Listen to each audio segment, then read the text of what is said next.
মধ্যে আছে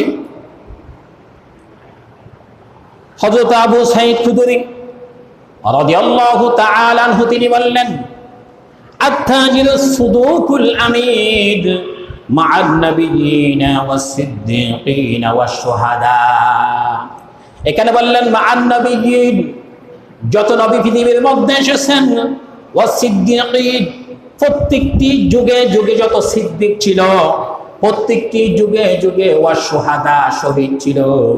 যারা ওই ব্যক্তিগুলি যারা দুনিয়ার মধ্যে হালাল ভাবে চলবে, হারামকে বিসর্জন দিয়ে দিবে, এটা হারাম এটা নাজায়েজ আল্লাহ বলেছেন, দুনিয়ার কোনো মানুষ বলে নাই।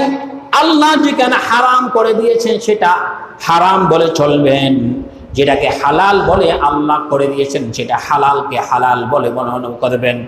এই ব্যক্তি এরকম যদি হয়, আর যদি সত্যবাদী হয়, এই হালালকে সত্যবাদী হয়, আমানতদার হয়, ব্যবসা করতে গিয়ে যদি আমানতের রক্ষণাবেক্ষণ করতে পারে, কিয়ামতের দিন নবীদের সাথে, সিদ্দিকগণের সাথে, শহীদদের সাথে তারা একই জান্নাতের মধ্যে পাশাপাশি অবস্থান করবেন। সুবহানাল্লাহ।